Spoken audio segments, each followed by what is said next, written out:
વૈષ્ણવો શ્રી હરિરાય મહાપ્રભુજી કહે છે, જીવનમાં જ્યારે કોઈ પણ પ્રકારનો ભય આવે તો યમુનાજીનો આશ્રય કરજો. કારણ કે લેત શ્રી યમને નામ દેત અભય પદદાન, અભયતાની પ્રાપ્તિ કરાવશે. અને અભયતા જુઓ, આશ્ચર્ય દુનિયાનું જુઓ. એક નાનકડું બાળક જે માના ખોળામાં છે, 4-6 મહિનાનું, પોતાની વાત કહી શકતું નથી, પોતાને દુખતું હોય, જોઈતું હોય, બોલી ન શકે, પોતાના મનની વાત સમજાવી ન શકે, અને એ માના ખોળામાં નિશ્ચિંત થઈને બેઠું. અને એક યુવાન જેનું શરીર બરાબર ચાલે છે, સારી રીતે બોલી શકે છે, સમજાવી શકે છે, દોડી શકે છે, શક્તિ છે, મહેનત કરવાની તાકાત છે, અને એ ચિંતામાં દેખાય છે. આશ્ચર્યની વાત નથી. પેલો અસમર્થ છે, આ સર્વસમર્થ છે, તો ચિંતામાં તો અસમર્થ હોવો જોઈએ. સમર્થ વ્યક્તિને ચિંતા થોડી કહેવાય. પછી દુનિયામાં આપણે જોઈએ કે પેલો યુવાન બધી મનની વાત કહી શકે, સમજાવી શકે, માંગી શકે, બોલી શકે, લડી શકે, હક માંગી શકે, છતાંય ચિંતા. અને પેલું 4-6 મહિનાનું બાળક નથી બોલી શકતું, કહી શકતું, છતાંય નિશ્ચિંતતા. કેમ? કારણ એક માના ખોળામાં છે, કોઈકનો આશ્રય કરેલો છે. અને જ્યારે સંપૂર્ણ આશ્રય છે અને ભરોસો છે મા ઉપર કે મારે કહેવાની જરૂર જ નથી, મારી મા બધું જ જાણે છે, અને એટલા માટે એ નિશ્ચિંત છે. ને પેલો હું કરીશ, મારી રીતે કરી લઈશ, એને ભરોસો નથી, અને ભરોસો કેવલ પોતાના બળ ઉપર છે, એટલે ચિંતામાં છે. એમ જ્યારે જ્યારે સંસાર પર અને સ્વ ઉપર કેવલ ભરોસો રાખીને દોડવા જશો ને તો ચિંતા મુક્ત ક્યારેય નહીં થાવ. પણ ભગવાન અને યમુનાજી પર ભરોસો રાખીને દોડશો તો જીવનમાં નિશ્ચિંતતા આવી જશે. કારણ કે લેત શ્રી યમને નામ દેત અભય પદદાન. એ અભયતા, એનો વિશ્વાસ છે. વિશ્વાસથી મોટું બળ દુનિયામાં કોઈ નથી. વિશ્વાસની તાકાત મેં તો ઘણી વાર જોયું છે. વિજ્ઞાનને પણ વિશ્વાસની આગળ નતમસ્તક થતા મેં જોયું છે દુનિયામાં. ઘણી વાર ડોક્ટરોએ કહી દીધું હોય, બધા અહીં તો હવે કાંઈ ન થઈ શકે, આ તો ખતમ હવે કેસ.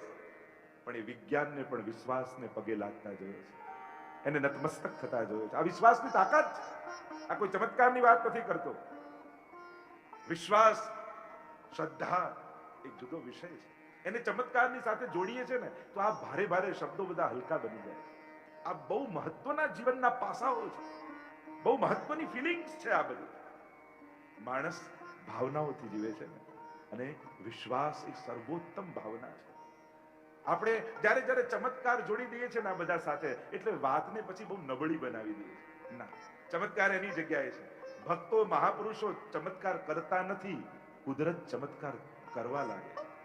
કુદરત એના નિયમો બદલવા લાગે છે, જે આપણને ચમત્કાર જેવું ભાસે છે. થવા લાગે, કરવા ન પડે. તો લેત શ્રી યમને નામ દેત. કારણ કે દુનિયામાં સૌથી મોટો ભય યમનો છે. કારણ કે મૃત્યુનો ભય બધાને લાગે છે. બસ આ બધું મૂકીને જતા રહેવાનું. જો ભાગવતની મહત્તા, યમુનાજીના ગુણગાનની મહત્તા જે છે ને, સાધારણ વ્યક્તિને એમ લાગે કે આ બધું મૂકીને જતા રહે. તો મૂકીને ગયા એવા અફસોસ સાથે જવું છે કે આપીને ગયા એનો આનંદ લઈને જવું છે, એ આપણી સમજણ ઉપર છે. અને એટલા માટે ભાગવત કથાને એક વાક્યમાં હું કહેતો હોઉં છું કે મૃત્યુને મહોત્સવ બનાવવાની કળા એ ભાગવત છે. શ્રાપિતને સમર્પિત બનાવવાની કળા એ ભાગવત છે. શ્રાપ તો દરેકને લાગેલો છે. આપણો 7મો દિવસ ક્યારે, બસ એ આપણને ખબર નથી. બાકી 8મો દિવસ કોઈને મળ્યો નથી. રવિથી સોમવાર બધાએ જવાનું છે, 7મા જ દિવસે છે. અને પરીક્ષિત રાજાને તો કોઈ એક ઋષિએ શ્રાપ આપ્યો હતો. આપણને તો જેટલા મળે બધા શ્રાપ આપતા જાય છે.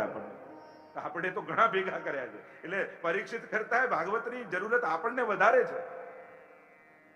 કેટલાના બદદુઆઓ ભેગી કરી હોય છે જાણતા જાણતા. આપણે આ સત્સંગ જ એકમાત્ર એવી પવિત્ર ગંગા છે કે જેમાં ડૂબકી લગાવીને વિશુદ્ધ થઈ શકાય. લેત શ્રી યમને નામ દેત અભય પદદાન.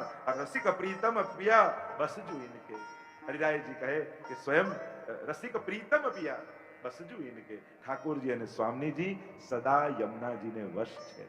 કારણ કે વચન આપેલું છે, યમુનાજી આપ જ્યાં મોકલશો ત્યાં અમે જઈશું. એટલે આ બંનેને વશ કરવા હોય તો યમુનાજીને પોતાને વશ કરજો. યમુનાજી જો તમારા થઈ ગયા તો ઠાકોરજી અને સ્વામીજી સામેથી આવીને કૃપા કરશે. એમ દ્વિતીય કીર્તનમાં, બીજા કીર્તનમાં સુંદર રીતે શ્યામ સુખ ધામ જહાં નામ ઇનકે, જ્યાં એમના નામ છે ત્યાં ઠાકોરજીનું ધામ બની જાય છે. અને ધામ એટલે જો કેવલ ઠાકોરજી અને શ્યામ સુખ ધામ બંનેમાં ફરક છે. કારણ કે કેવલ ઠાકોરજી આવીને કૃપા નથી કરતા યમુનાજીના નામથી, આખું વ્રજ ખડું થઈ જાય છે. ભગવત ધામ વ્રજધામ બની જાય છે જ્યાં યમુનાજીનું નામ હોય. અને વ્રજધામમાં યમુનાજી તો છે, ગિરિરાજજી છે, વૃંદાવન છે, 84 કોષ બધા સ્થળી છે. આ બધી જ લીલા પરિકર સહિત સર્વ ગોપીજનો, ગ્વાલ, ગાયો, આ બધા લીલા પરિકર સહિત પ્રભુ પોતાનું સમગ્ર ધામ લઈને ત્યાં પહોંચી જાય છે. એવું યમુનાજીનું મહાત્મ્ય છે. અન્યના નામથી, અન્યની આરાધનાથી કેવલ ભગવાન આવે છે. ભગવાનના નામ અને મંત્ર જાપથી ભગવાન પોતે આવે છે. પણ યમુનાજીના નામથી તો ઠાકોરજી આખું વ્રજમંડ લઈને તમારી સામે પ્રગટ થઈ જાય છે. અને એટલે જ કહ્યું, લેત શ્રી યમને નામ દેત અભય પદ. હું તમને પ્રશ્ન કરું, તમારા જીવનમાં કોઈ એવા તત્વનો તમારા જીવનમાં આશ્રય ખરો કે જ્યારે એવો સમય જીવનમાં આવે કે હવે ગયા, હવે ખતમ, હવે કોણ બચાવશે? ચારે બાજુ સંકટ, ચારે બાજુથી ઘેરાઈ ગયા, હવે કોઈ સમજણ, બુદ્ધિ, સામર્થ્ય, સાધન કાંઈ કામ લાગે એવું નથી. એવા સમયે કોઈ એક એવા તત્વ પર તમારો વિશ્વાસ કરો કે એનું નામ પુકારો અને તમને ભરોસો આવી જાય કે એ મને ઉગારી દેશે, એ મને તારી દેશે. હરિરાયજી તો કહે, અરે વૈષ્ણવો, તમારી પાસે શ્રેષ્ઠ તત્વ છે, એ છે યમુનાજીનું નામ. જીવનમાં જ્યારે કોઈ પણ સંકટ આવે, હે યમને એટલો પુકાર કરશો ને તો તમારી માં દોડતી આવી તમને ખોળામાં લઈ લેશે, તમને ડૂબવા નહીં દે. બોલો શ્યામ સુંદર શ્રી યમુને મહારાણીજી કી જય. આ યમુનાજીના નામનો જયઘોષ અનંત પાપોથી ઉગારનારો છે. એટલે કહ્યું કે રસિક પ્રીતમ પિયા બસજુ ઇનકે. અને હરિરાયજી કહે, આ ઠાકોરજીને સ્વામીજી તો યમુનાજીને વશ છે. એમ કહી અને હવે દ્વિતીય કીર્તનને વિરામ આપીએ, પ્રવેશ કરીએ તૃતીય કીર્તનમાં. હરિરાયજી ગાન કરતા આજ્ઞા કરે, કહત શ્રુતિસાર નિર્ધાર કરકે ઇન બિના કોણ એસી કરે હે સખી, હરત દુઃખ દ્વંદ સુખ કંદ બરકે. શ્રી હરિરાય મહાપ્રભુજી કહે, શ્રી યમુનાજીના જે ગુણગાન ગાઈ રહ્યા છે એ કોઈ મનોકલ્પિત ભાવનાથી નથી. આ કેવલ કોઈ ભગવદીઓએ ગાયું એટલું જ નથી. પણ આપણે ત્યાં તો કહત શ્રુતિસાર. પ્રમાણ ત્યારે કહેવાય જ્યારે શ્રુતિ પ્રમાણ આપે, વેદ પ્રમાણ આપે. આપણે ત્યાં નાસ્તિક ભગવાનને ન માને એને ન કહેવાય. હિન્દુ ધર્મ આપણે ત્યાં નાસ્તિક એને કહેવાય છે વેદને ન માને. એટલે આપણું સર્વોપરી પ્રમાણ, ઓથેન્ટિક ગ્રંથ એ વેદ કહેવાય છે. એટલે કોઈ પણ ધર્મ કાર્ય વેદ વિરુદ્ધ ન હોવું જોઈએ, નહીં તો એને પાપ, અધર્મ માનવામાં આવે. અહીંયા યમુનાજીના ગુણગાન માટે કહ્યું, કહત શ્રુતિસાર. વેદોના સાર રૂપ શ્રી યમુનાજીના ગુણગાન છે. વેદમાં પરમાત્માના બંને સ્વરૂપની ચર્ચા છે, જ્ઞાન રૂપ અને રસ રૂપ. સત્યમ જ્ઞાન અનંતમ બ્રહ્મ. એ સત્યમ જ્ઞાન અને અનંત રૂપ બ્રહ્મ છે. અને એ જ બ્રહ્મને રસો વૈ સહ. આનંદ માત્ર કરપાદ મુખોદરાદિ સર્વાંગ આનંદમય છે, રસરૂપ છે. એ રીતે વેદ વર્ણિત કરે છે. અને એટલા માટે પરમાત્માના જે રસરૂપ પરમાત્માનું વર્ણન છે, એ રસો વૈ સહ. એ રસ કોણ છે? એ શ્રી યમુનાજીનું જ ગુણગાન છે. એટલે શ્રુતિ રહસ્ય નામનો આખો એક ગ્રંથ આપણે ત્યાં છે. એમાં દરેક વેદ મંત્રોને પણ કૃષ્ણ પર અર્થ કરીને સમજાયા છે. ત્રયંબકમ યજામહે, ત્યારે આપણે મહાદેવજીનો ભાવ કરીએ, પણ ત્યાં શ્રુતિ ગ્રંથમાં એમ કહ્યું, ત્રિયંબકમ, જેની 3 માં છે, દેવકીજી, યશોદાજી ને રોહિણી. એ પણ કૃષ્ણ પર. ગણાનામ ત્વા ગણપતિ ગુમ. ગણ એટલે યુથ, જે યુથના અધિપતિ છે. એમ અનેકવિધ પ્રકારની શ્રુતિ રહસ્યની ચર્ચા કરવામાં આવી. એમ જ કહત શ્રુતિસાર નિર્ધાર કરકે. અને વેદે સાર રૂપ નિશ્ચય કરીને કહ્યું. શું કહ્યું? ઇન બિના કોણ એસી કરે હે સખી. આના જેવું કૃપાળી તત્વ બીજું ક્યાંય નથી, કોઈ નથી. એટલે જ ભાગવતમાં પણ નિગમ કલ્પ તરોર ગલિતમ ફલમ. કલ્પ વૃક્ષ, વેદ રૂપી કલ્પ વૃક્ષ છે, અને એની ઉપર લાગેલું ગલિત ફલ. તો આ યમુનાજીના 41 પદ પણ શ્રી એ કલ્પ વૃક્ષ પર લાગેલા 41 ફળો છે. અને આ મીઠું છે કેમ ખબર પડે? સુખમુખાદ મૃત દ્રવ સંયુતમ. સુખ જેમાં ચાંચ લગાવે તો આપણા તો 7-8 કીર્તનિયા સુકે એમાં ચાંચ લગાવી છે. હરિરાયજી જેવા સુકે એમાં ચાંચ લગાવી છે. અને એટલા માટે પરમ મધુર છે. સુખમુખાદ મૃત દ્રવ સંયુતમ પીબત ભાગવતમ રસમાલયમ. એને પીઓ, આજ્ઞાર્થ છે. પાન કરો એનું. તો પાન કોનું કરાય? તમે કૃષ્ણ ભક્તિમાં કયા તત્વનું પાન કરો છો? એક જ તત્વ છે, શ્રી યમુનાજી.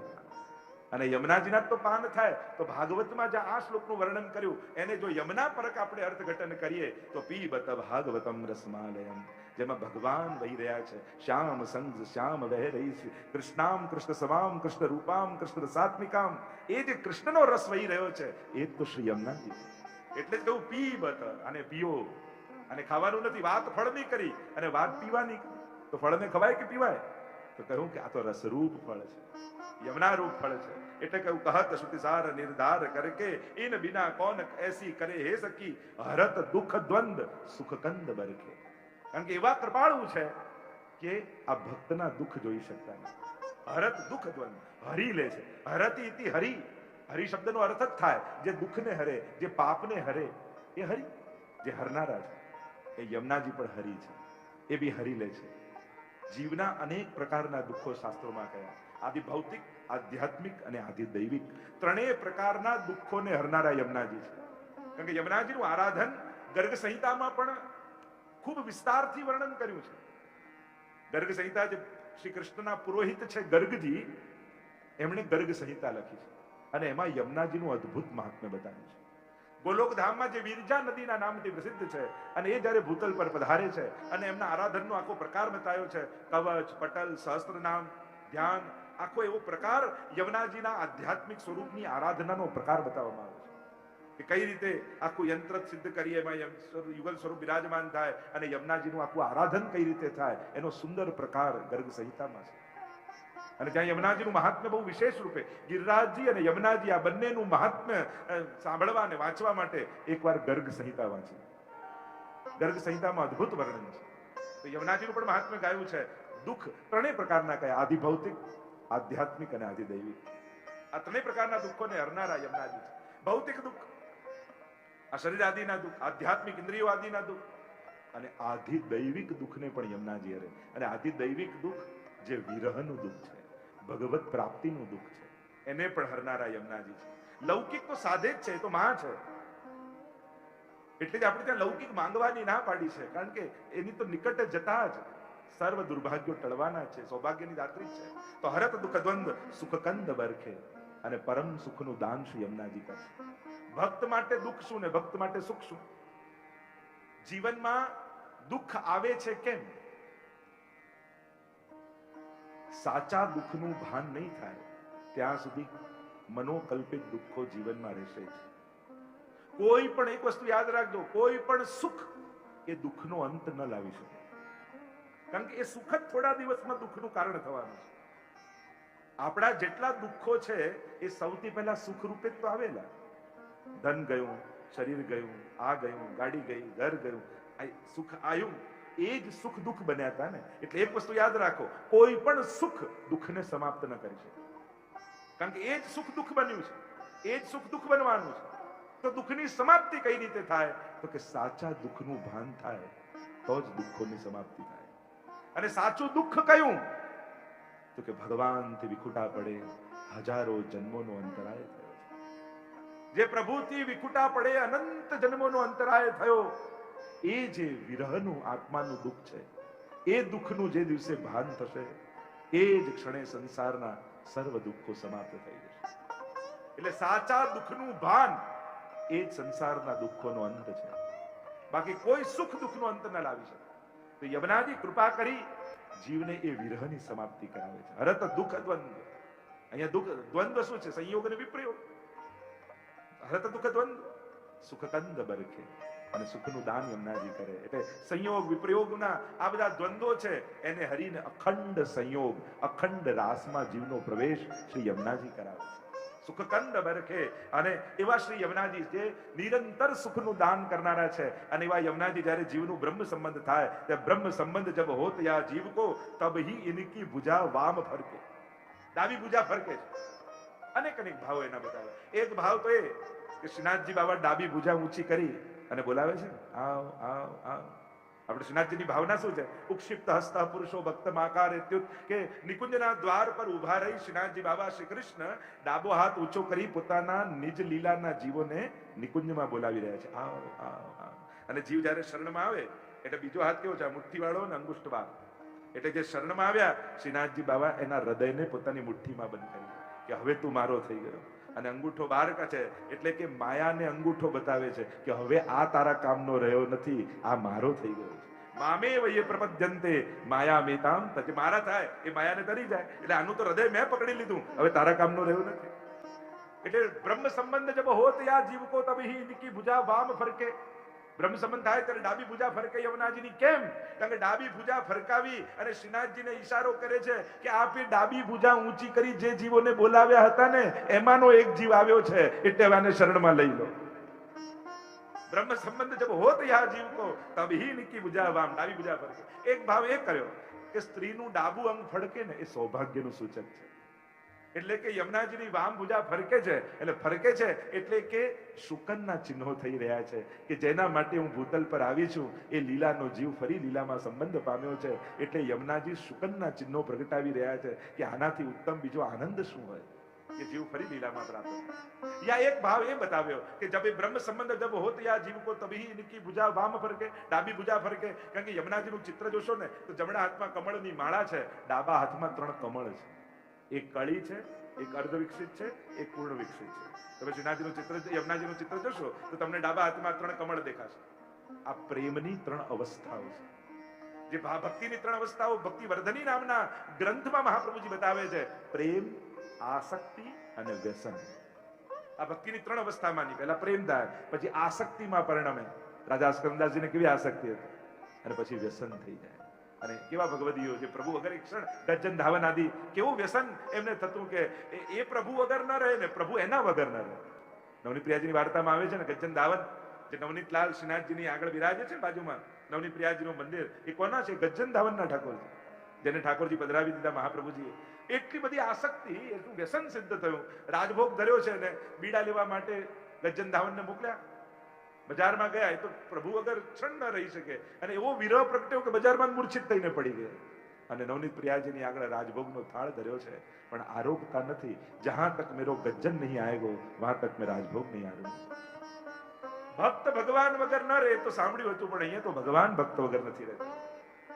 કુંભનદાસને જ્યારે ગુસાઈજી સાથે લઈ ગયા કે ચાલો પરદેશ કરવા તો થોડી નિષ્કંજનતા હટે તો દક્ષિણા મળે, અને એમ કરીને જોડે લઈ ગયા. અને ત્યાં કુંભનદાસ હજી તો થોડા આગળ ગયા ને કિતે દિન વેજુ ગયે બિનુ દેખે એવું પદ ગાયું કે કેટલા દિવસો થઈ ગયા પ્રભુ આપને જોયે, એવો વિરહ ઉત્કટ થયો. પણ જ્યાં સુધી મંગળાના પદ કુંભનદાસ ન ગાય ત્યાં સુધી ઠાકોરજી જાગી.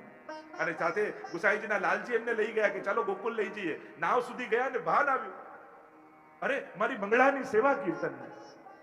જો હવેલીમાં સેવા કરતા હો ને ત્યારે આજે મને આ ફાવશે, મને આજે નહીં ફાવે, આવું નહીં વિચાર.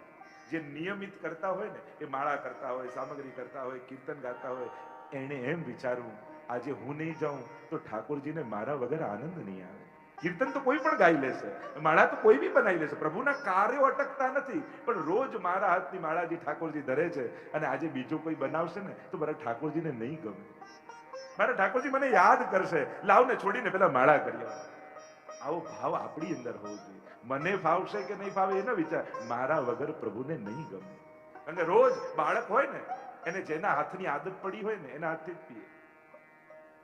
એને અજાણો વ્યક્તિ હીરાનો હાર આપતો હોય અને એની માં દૂધનો પવાલો લઈને ઊભી હોય તો નાનું બાળક કોની પાસે જાય? એને હીરાના હારની કોઈ કિંમત નથી, એને તો માની કિંમત છે.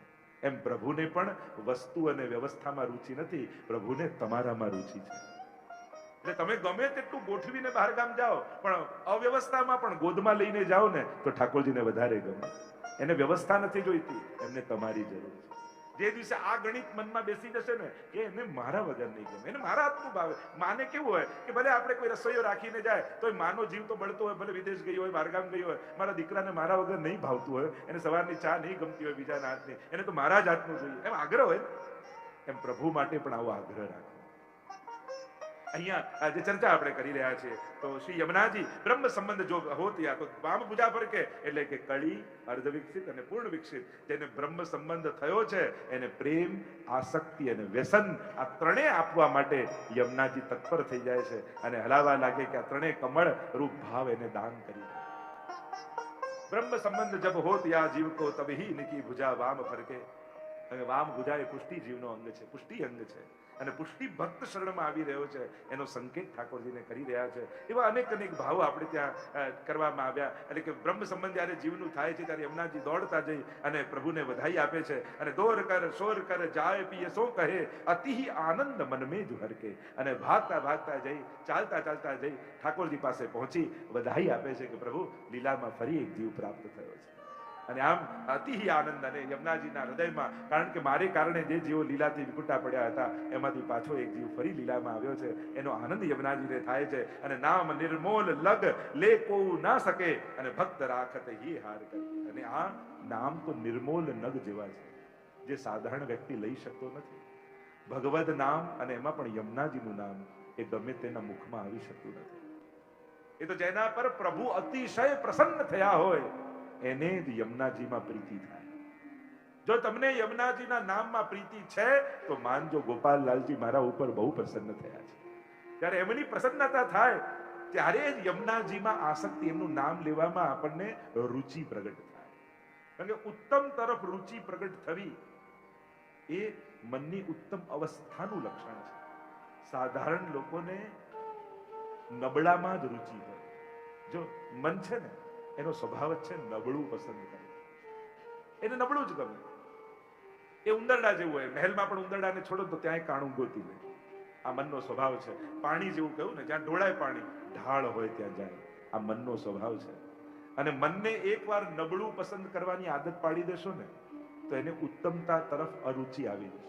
કારણ કે ઉત્તમતાને પામવી પડે છે, મળી જતી નથી. નબળાઈ સહજમાં મળે છે. કોઈને કહો સીધી લીટી દોર તો મહેનત લાગે, એકાગ્ર થવું. કોઈને કે લીટા કરે તો એમાં કોઈ મહેનતની જરૂર નથી. પાણીને ઉપર ચડાવવું હોય તો મોટર લગાવવી પડે, પણ ટાંકી ખાલી કરવી હોય તો નળ ખોલો તો ખાલી. નબળાઈ બહુ સહજ છે. આ મનનો સ્વભાવ છે. મનને નબળું ગમે છે. પણ ભક્ત અને અમારા ઠાકોરજી તો ઉત્તમ વસ્તુના ભોગતા છે. વૈષ્ણવની નજર ઉત્તમતા તરફ હોય છે, એટલે દરેક વસ્તુમાં ઉત્તમતાની પસંદગી કરે છે. શબ્દો પણ જો ને, આપણી પુષ્ટિમાર્ગી ભાષા પણ તમે જુઓ ને તો જે શબ્દો અત્યારે એક સાહિત્યિક ક્ષેત્રમાં જો દ્રષ્ટિકોણથી વિચારીએ કે સમાજમાં જે શબ્દો રોજબરોજના વ્યવહારમાં બોલવાના બંધ થઈ ગયા છે એ પણ પુષ્ટિમાર્ગમાં આજે શબ્દો વપરાય છે. જે સાહિત્યિક, ઘણા લોકો તમારા પુષ્ટિમાર્ગની ભાષા બહુ અઘરી. એ પુષ્ટિમાર્ગની ભાષા નથી, એ ભાષાની ઉત્તમતા છે. કે અમારે ત્યાં ઠાકોરજી એટલા કોમળ છે ને કે એમને કઠોર શબ્દોની પણ ચોટ લાગી જાય. એટલે આપણે જાઓ કાપીને લાવો એમ નથી કહેતા, સમારીને લાવો, સુધારીને લાવો, એ જ શબ્દો છે. ત્યાં પોતું કરો એમ નથી કહેતા, મંદિર વસ્ત્ર કરી લો, સોહિની કરી લો. દરેક વસ્તુની કેવળ શબ્દોની ઉત્તમતા, કોમળતા, સુંદરતા. કારણ કે અમારો ઠાકોરજી સર્વોત્તમ છે. એટલે ભાષાની પણ ઉત્તમતાના પ્રયોગ આપણે કરીએ, ઉત્તમ શબ્દોના પ્રયોગ કરીએ છીએ. એટલે વૈષ્ણવે હંમેશા એની દ્રષ્ટિ ઉત્તમતા તરફ રાખે. સાહિત્યકારો કહે ને કે એક કોઈ ગિદ્ધ હોય આકાશમાં ઉડતો હોય, એક કોઈ ચકોર પક્ષી જે જમીનમાં ઉડી ના શકે બહુ, પણ ચકોર પક્ષી જમીનમાં પડ્યો ઉભો પણ એની નજર ચંદ્રમા તરફ હોય, અને આકાશમાં ઊંચે ઉડતું ગિદ્ધ ભલે ઊંચાઈ પર છે પણ જમીનમાં પડેલા મળદાઓને જ ગોતતી હોય છે એની નજર. એમ આપણે ક્યાં ઊભા છીએ એ મહત્વનું નથી, પણ જ્યાં ઊભા છીએ ત્યાંથી આપણી નજર ક્યાં છે એ વધારે મહત્વનું છે. સંજોગો બધાને અનુકૂળ નથી હોતા, પણ નબળા સંજોગોમાં પણ જે ઉત્તમ વિચારો સાથે જીવતો હોય ને એ જ વૈષ્ણવ છે. ઘર નાનકડું હોય છતાંય નાનકડા ઘરમાં પણ વૈષ્ણવ નવું ઘર લેતો હોય ત્યારે ગોતે કયા ખાનામાં ઠાકોરજીને પધરાવીશ. એની નજર વૈષ્ણવની પહેલા એ ગોતતી હોય કે અમે બધા તો આવી જ, ઠાકોરજી ક્યાં બિરાજશે આમાં. એને પહેલો વિચાર એ, કારણ કે એની નજર ત્યાં છે, એની સોચ. માણસની સગવડતાઓ ન જોશો, માણસની વ્યવસ્થાઓ ન જોશો, એના વિચાર અને સોચને જુઓ કે નાનકડી જગ્યામાં પણ એ કેવો ઠાકોરજી સાથે રહે છે. પોતાના ઘરને નંદાલય બનાવીને રહે છે આવી અવ્યવસ્થામાં પણ. આ એના વિચારોની ઊંચાઈ છે. આ વૈષ્ણવી વિચારધારા છે. અને આ વિચારધારા સાથે જીવો છો અને એ જ વૈષ્ણવ વિચાર છે. જો ઠાકોરજીનો જન્મ ક્યાં થયો? કારાગૃહમાં, જેલમાં. અને ઉત્સવ ક્યાં થયો? નંદાલયમાં, નંદગ્રહમાં. બસ આ જ આપણી યાત્રા છે. સંસારના કારાગૃહમાં જન્મ્યા, પણ મહાપ્રભુજીએ આપણને ગોદમાં લીધા, હાથ પકડ્યો તો છેક નંદગ્રહ સુધી આપણને લઈ ગયા અને નંદ મહોત્સવનો આનંદ આપણને આપ્યો. યશોદાજીને તો 11 વર્ષ ને 52 દિવસ જ સુખ મળ્યું હતું, પણ વૈષ્ણવના ઘરે તો 3 પેઢીઓથી ઠાકોરજી બિરાજે છે. યશોદાજી કરતા મોટું સુખ શ્રી મહાપ્રભુજી, શ્રી ગોપાલલાલજી આપણને આપ્યું છે. આ કૃપા છે, આ સૌભાગ્ય છે આપણું. અહીંયા કહ્યું નામ નિર્મોલ નગ લેકું ન શકે. આ નિર્મોલ ન ગમે તે ન લઈ શકે. જો વ્યક્તિ પણ પોતાના અધિકાર પ્રમાણે દુકાનમાં જાય કે આપણી તો કેપેસિટી હોય, આપણે આટલા મોટા શોરૂમમાં આપણે નહીં, તો આપણે આટલું મોંઘું ના, આપણે તો આમ જ જઈએ. માણસ પોતાના જેટલી અધિકાર હોય એ પ્રમાણે જાય ને, એની જેટલી પાત્રતા હોય, એનું સામર્થ્ય હોય એ પ્રમાણે વસ્તુને પકડે. એવી જગ્યાએ વસ્તુ પકડે જ નહીં કે પોતાના સામર્થ્યની બહાર હોય. પણ આપણા ગુરુજનો એવી કૃપા કરી છે કે આ યમુનાજીના નામ આપણા સામર્થ્યની બહુ દૂર છે. આપણી યોગ્યતા કે પાત્રતા નથી, છતાંય આપણને શરણે લઈ આપણી જીવા ઉપર યમુનાજીને બિરાજમાન કરી દીધા. આપણા ગુરુદેવની પરમ કૃપા છે. નામ નિર્મોલ નગ લે કોવ ન શકે. આ કોઈ ગમે તેનું નામ ન લઈ શકે. તો જે જન પર બવાલ ગળું વ્રજપતિને આવે એને મુક્ષી વલ્લભ નામ દે. તો ઠાકોરજી જેના પર પ્રસન્ન થયા હોય ને, એને મુખમાં જ પોતાને પસંદ હોય એનું નામ આવે. જ્યારે પ્રભુને જે નામ ગમે છે એ નામ તમને ગમવા લાગે, તમારા મુખમાં આવવા લાગે, તો માનજો કે તમે ઠાકોરજીને ગમવા લાગ્યા છો. યમુનાજીનું નામ એ પ્રભુની આપણા પર કૃપા છે એનું પ્રમાણ છે. તો નામ નિર્મોલ લગ લે કોવું ન શકે, પર ભક્ત રાખત હી હાર કરે. અને ભક્ત પોતાના હૃદયમાં હાર બનાવીને, કારણ જેમ હાર એ વ્યક્તિની શોભા હોય છે, એની પ્રતિષ્ઠા બતાવે છે કે આ કેટલો મોટો વ્યક્તિ છે, એને પહેરેલા એના દાગીના, કે આ કોઈ શેઠાણી છે, કોઈ રાણીની કોઈ રાણી છે, એને પહેરેલા દાગીના, એના હારથી ખબર પડે કે આ બહુ મોટા ઘરની સ્ત્રી લાગે છે. એમ તમે પણ બહુ મોટા ઘરના છો, કારણ કે તમારા કંઠમાં શ્રી યમુનાજીનું નામ છે. તમે તો નિજધામના જીવો છો, એ સંકેત આપે છે તમે સાધારણ સંસારી જીવો નથી, તમે તો ઠાકોરજીના ગોલોક ધામના જીવો છો. એ ક્યારે ખબર પડે? જ્યારે તમારા મુખમાં યમુનાજીનું નામ આવે. તો જ્યારે તમે પ્રભુના થઈને પણ યમુનાજીનું નામ, આ તો કોણ નામ લગ જો એની કિંમત ન કરો. પેલું પ્રસંગમાં આવતું ને કે પેલું એક ગોવાળિયો હતો અને એને હીરો મળ્યો અને પોતાની ભેંસના ગળામાં બાંધી દીધું કે આ ચળકતો પથ્થર બહુ સારો છે, અને ભેંસને લઈને સાંજે પાછો નીકળ્યો ઘર તરફ. એટલામાં ઝવેરીનું બજાર આવ્યું ને એમાં ઝવેરી બેઠો હતો. એને કહ્યું આ તો બહુ મોંઘો હીરો લાગે છે, ભેંસના ગળામાં બાંધ્યો છે, આ ગોવાળિયાને કઈ ભાન જ નથી. એને બોલાવ્યો, ગોવાળિયા નહીં આવ, તું પેલો ચળકતો પથ્થર જે ભેંસના ગળામાં બાંધ્યો છે ને, એ જો મને આપીશ ને, હું તને 100 રૂપિયા આપીશ. તો ખુશ થઈ ગયો. એક પથ્થરના 100 રૂપિયા. ખરેખર તો હીરો એવો કિંમતી હતો કે જેની કિંમત ના આંકી શકાય. અને પેલા તો રાજી રાજી થઈ 100 રૂપિયા લીધા, હીરો આપી દીધો. અને ઝવેરી તો ખુશ થઈ ગયો કે આટલો કિંમતી હીરો 100 રૂપિયામાં મળી ગયો.